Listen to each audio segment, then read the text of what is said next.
ZOMI Revolutionary Army ZRA ge designated camp masing hanthaba ngamloi haina sikhang khangduna lakhiba adu Ministry of Home Affairs ki pressure da designated camp masing Hanthabada Yannaba Purak Khre. Suspension of operation su extension ga mari linina Ministry of Home Affairs MSA amadi Kukisu Group KNO amadi UPF ki marakta wari sanaduna laklabasu ngasi fawba waroisun amata purakpa ngamduna lakhiba aduda achouba impact piba yaba anoba development ama oina wari sanaba aduda yauriba ZOMI Unification Organization ZRO ki hojik leiriba designated camp ahum gi manungda camp ama thingjinduna masing Hanthabada ZRO gi makhada leiriba tongan ba su group ki lalobo singi marakta mifam pangthoktuna Yannaba Purak Khre. ZOMI Unification Organization ZRO gi Cabinet meeting na designated camp ama thingjinduna masing Hanthaba haina wari abasi laukibani haidi ZRO ge Vice President 1 Kenat Moana khoyak piduna thadorokpa cherol amada August ki tang ama irai numita ZOMI Unification Organization ZRO ge arm wing oiba ZOMI Revolutionary Army ZRA ZOMI Defense Volunteer Z BDF ki kongjang hayeng dege ZOMI Revolutionary BDF personnel sina kulai thadokpu ki kongjang hayeng dege sataba leiba designated camp singi matang All Manipur BDF Employees Welfare Association Central Committee designated camp BDF Welfare Association Yannaba yaudana mifum adu da wari 16 ga loina na Thobal Mount Sinai camp haiba designated camp si ZRO gi leiba designated camp kulai thadokga amani hairi warep Zero lokero makata na hai tunga na mafum digi lakwa BDF personnel leiba Mount Sinai camp haiba designated camp si India lenga ka su extension magamari linena wari sanabada central government gi mahut sinduna yariba Ministry of Home Affairs ki mafum singda official singi maikai digi su haiba designated camp si thingjinaba wari sanaba adu da kuki su kuki lusingba sina taksilakuna lakibana haiba su khangam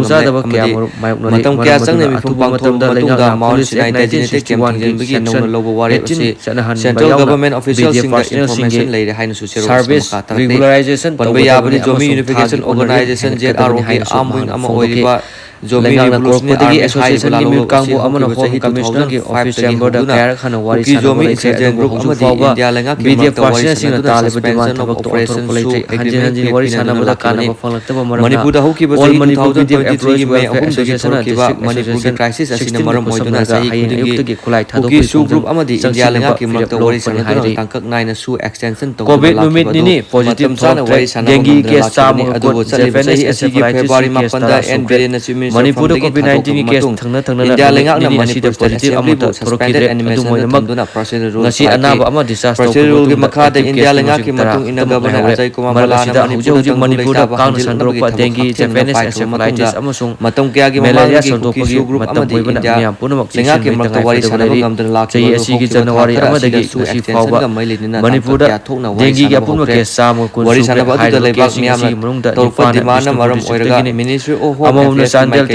Sampur Kangpu Senapati Tamilo designated camp taraga turuk adu manunda designated camp kra punsinduna Matoi Infal East hojik leiriba designated camp taraga Matoi Kausing amasung jo miyamna ukul district dana leiriba manung hajinba mafum sinda hongjinna baksilake Ministry of Home Affairs tarane aduda UPF amadi KNA Infal East gini ani Infal West gini Yani Lemhoriba atayna agreement Thobal bada yauriba ZRA gi luchingba sina makhoi malaria gi oina sei asigi designated camp masing Hanthaba amadi nau sukre Infal West ni Infal Susapur taruk teno kol manga Kamsong district tak Ministry of Home Affairs amadi kuki su group ukul district ani amusung lemhoriba sing aduna atop district gini ngasi mifum pangthotuna ZRO gi army wing oiriba ZRA yauna tongan ba arm group singi marakta mifum pangthotuna designated camp masing Hanthanaba laukhiba warep asina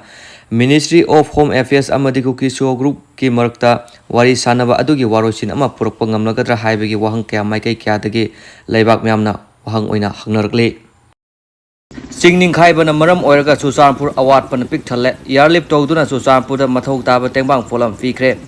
Manipur ki Governor Ajay Kumar Balagi miyang makhada CHURACHANDPUR ki District Administration Home Department Relief and Disaster Management Department amasung Indian Air Force ka puna khosamnaduna National Highway number 02 Churachandpur Tipaimuk da CHING NINGKHAIBANA maram oiraga awaba mayoknariba mafom singde airlift tawduna mathou taba polam sing pikre haukiba chayolda nongleptana chubana maram oiraga maru oina chingyapi amasung toilafa yauna atopa mafom kaya da CHING NINGKHAIBANA maram oibana lambi chathok chasinda ayat apan kaya oikhi Sathok Chasin Yadaba Asina Maram Oiraga Chucharandpur Tonga Mafam Singda Nongmada Changdaba Yadraba Chana Thaknaba Hidak Langthakna Chingba Polam Kya Awat Apana Pik Thale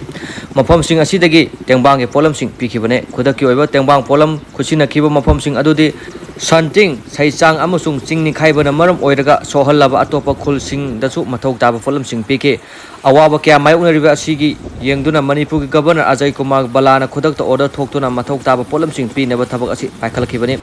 Masigi Sumathakta HAINLIFT Assembly Constituency gi MLA Lasma Hawkib amasung Chucharandpur District gi Administration ga puna khusamnaduna awaba taraba miyam da khudaki oiba aerial relief operation ama haudoktuna chana thaknaba cheng hawai hidak langtak amadi atopa tonga ba mathok tabasing yenthoki operation adu Manipur gi Chief Secretary Punit Kumar Gowal Home amasung Relief and Disaster Management Commissioner Ashok Kumar Chucharandpur gi Deputy Commissioner Darun Kumar S HAINLIFT ki SDO TH Maminthang Gangte na kupna yengshin ke loinana Indian Air Force ke Mi-17 helicopter su sizinaki Tengbang ge polam sing adu Molhoi Ching helicopter tek ta kaidana thadaki Saidang sida hauja hujik chathok chasin tawba yadana leiriba phimam sing adu athubada yahananaba akan mamongda thabok paikhale masida National Highways and Infrastructure Development Corporation Limited BIPL amasung atopa executive body sina sokthaba naidana athuba matamda highway asi chathok chasin yanaba honari Deputy Commissioner Darun Kumar S ki maikai digi asiguma awana taraba phim asida mateng panglapagi damak Indian Air Force State Disaster Management Authority Assam Rifles amasung asigi mateng pangkiba adu da saru yakiba department sing ngamkhai leitana thagalakle Nupa nipa luhongkhre lakh kaya lokthokre mapalak subo aina nupa ama thiringaida lutere dulan adu police na fakhre Maharashtra da ama natraga ani luhongbadagi hendokladuna amagi mathangda ama nupa nipa luhongkhiba amasung makhoidagi thok tawduna lupa lakh kaya loktokhibi lutere dulan ama police na fakhibaga loinana thamoi sokpa thodok ama Nagpur da thokre official singi matung ina Samira Fatima Kaubi accused aduna mahaki mathangi target adu thirakhibada mahak fakhre mahakna magi mapan suba sakthak oiba yai haina khanba ama unaringai da mahakpu fakhibani police na ahan bagi thigatpada accused nupi aduna magi mapuroiba sing adubu blackmailing tawkhi amasung makhoidagi namduna sel lokthoi haibasu khangba ngamkhre police na case ama register tawkhibaga loina investigation ama sathaba hokre police investigation na Samira Fatima na magi tonga ba mapuroiba sing dagi namduna sel launaba gang amaga loina thabak torma thengnakre accused Samira haibasi Yamna mahi masin haiba amasung ozaki simfamda leibani haibasi police investigation na khangkhre mahakna hauki bajahi taraga manga henbada akhanana maral mathum paiba luhonglaba Muslim community de leiba nupa singda pandam thamduna nupa kayamarum minamkhre haina authority na chingnei mahaki bapuroiba singdugi manungdagi amana sel oina amasung bank transfer animaki khuthangda mahakna victim amadagi lupa lakh yankhai amasung atopa amadagi lupa lakh taraga manga laukhre haiki Mahakna Reserve Bank ki senior officer sing dagisu masimak tawki Samira na mahaki chakthak oigadaba sing adu khangnanaba amasung somatnaba magi punsigi matangda thamoi sokpa wari sing phongdoladuna matrimonial website amasung Facebook natraga WhatsApp call sing sijinaki haina investigator singna makhatana phongdoraklei angang amagi mama oiraba loinana nupaga khainaraba upai laijadraba amani haiduna mahakna minungsi amasung thajaba utke Mamangi thodok amada mahak mirole haina minamlaga police na phagadabadagi nantho hauke adum oinamak Nagpur gi sa dukan amadagi mahak July 18 da police na fakhre haire electricity thokpa thongnau Switzerland da scientist sing na low cost transparent solar cell sing puthokre nungaiba pau amadi nakhoi gi thongnau sing adu thunamak power puthoknaba yana leire masi transparent solar panel singi matengdagi ni Switzerland Ecole Polytechnic Federal de Lausanne da labor scientist group amana dye sensitized solar cell DSC anoba makhal ama puthokre hauji scientist in yum sing amasung device singi power pibada mateng oigadaba electricity generating window singi lambi adu faale transparent panel sing aduna minna uba fangbang mangalbu energy do onthoknaba semiconductor amagi surface aduda photosensitized dye sijanai masigi matangda leiramba DSC singi mawong sing adudi hakthingna numiki mangalda tangjai adubu scientist sina transparent photosynthesizer sing uba ngamba light spectrum pumbadagi mangal adu subsinba ngamba light na activate toba molecule sing semnaba lambi ama fangle study asigi finding sing adu scientific chefong nature da phongkre study asigi aiba aduna iki aikoigi finding sing asina high performance DSS singi phangnabagi lambi adu faale amasung akoiba maikai punamakta leiba mangalbu makhoigi energy source oina sijinanaba low power electronic device singi power supply amasung battery replacement oina sijinanabagi asa pire. Scientists na puthokliba transparent solar panel sing asi konthok konsin yai amasung miyamna leiba ngamgadaba mamal amada machu makal kayada manufacture tawbu yai. Asiguma panel sing asi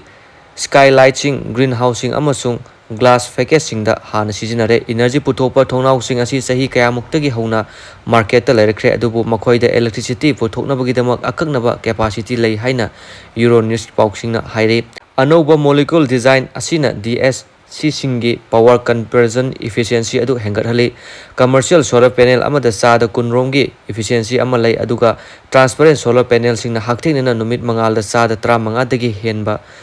ngami amasung ambient light condition sing haibadi akoiba maikai mari makta phangma mangalda efficiency adu sada 30 fawa yawi hairi.